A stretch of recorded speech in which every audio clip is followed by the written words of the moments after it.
Serse Polres Tual ya. Kita ketahui dengan pasca pengerusakan ruang sidang utama DPRD Kota Tual oleh para pendemo, sudah sejauh mana proses hukumnya? Karena hingga saat ini setahu kami bahwa pihak DPRD, baik itu pimpinan dan anggota maupun sekretariat, belum melaporkan kasus ini kepada pihak kepolisian, dalam hal ini Polres Tual, Pak. Iya, sebagaimana yang telah kami tindak lanjuti dengan proses awal dengan penyelidikan terkait dengan pengerusakan di gedung DPRD Kota Tual, baik itu pagar maupun di dalam ruang sidang ya yang dirusakin. Itu kami sudah melakukan pemeriksaan kurang lebih 20 orang yang kami periksa sebagai saksi. Itu dalam tahap penyelidikan. 20 orang ini selain 3 atau 2 orang yang ditangkap pada saat pengerusakan itu? Termasuk 2 orang itu. Termasuk. Kemudian setelah kami gelar perkara dan kemudian kami tingkatkan ya, atau kami naikkan dari penyelidikan ke penyidikan, yang sudah kami layangkan panggilan itu 8 orang yang kami periksa sebagai, kami panggil dan diminta diperiksa sebagai saksi. Dari 20 hingga 8 Pak Kasat, ya. Itu murni mahasiswa atau keterlibatan masyarakat juga? Ada yang kami periksa di situ, diantaranya anggota kami juga yang diperiksa. Anggota polisi juga. Ya, ada masyarakat yang diperiksa ya. Itu yang kami termasuk para pendemo yang saat itu berada di situ. Ya. Sejauh mana sampai saat ini? Apa sudah ada?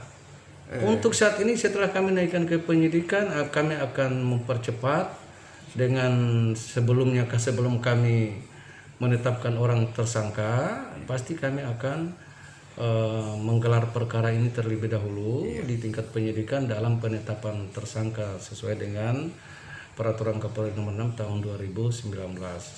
Iya. Jadi minta tanggapi Pak Kasat terkait dengan laporan ini. Laporan ini jadi kan tanpa ada laporan pihak DPRD atau sekretariat, tetap proses jalan. Ya kami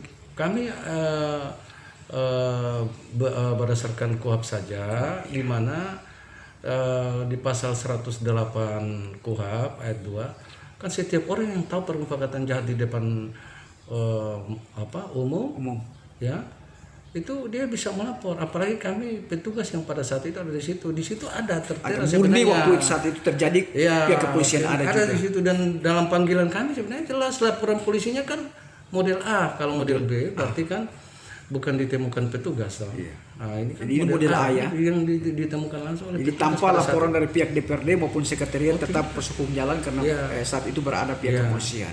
Yang jelas pasti kami mengambil keterangan sebagai saksi kepada pihak-pihak yang ada di situ, mungkin termasuk pihak dari DPRD, baik ya di staf Sekwan dan stafnya ya, karena kalau anggota DPR ya sudah barang tentu pada waktu itu semua tidak berada di situ ya. Yang kami tahu ya lagi tugas luar, dalam hal ini reses ya kalau tidak salah. Ya. Pak Kasat, ini barang-barang apa yang dirusak sebagai bukti dalam proses hukum ini? Pagar yang didobrak, dilepasin besinya sampai didobrak sehingga rusak, besinya roboh, kemudian mereka masuk, ada kursi-kursi yang dilempar ya, mic ya, kemudian mic-nya dilempar rusak, AC-nya yang rusak AC berdiri maupun AC gantung itu ya? Iya, AC yang ditempel di dinding tuh. Iya, dirusak juga. Ya. Berapa sih nilainya kira-kira, Pak? Kalau yang kami periksa dari pihak DPRD, dalam hal ini staf Sekwan melalui kabak umumnya, itu kurang lebih yang saya tahu itu kurang lebih 42 juta. 42 kerugian, nilai kerugian. Ya, mungkin harapan Pak Kasat Serse kepada masyarakat, karena informasi yang kami peroleh banyak pihak yang meragukan terkait dengan kasus ini, bisa jalan bisa tidak atau di tempat jalan. Saya pastikan jalan. Pastikan jalan, Pak ya. Saya tidak gentar. Ya. Saya tidak gentar dengan siapapun. Ya. Jabatan saya taruhan. Siap. Ya.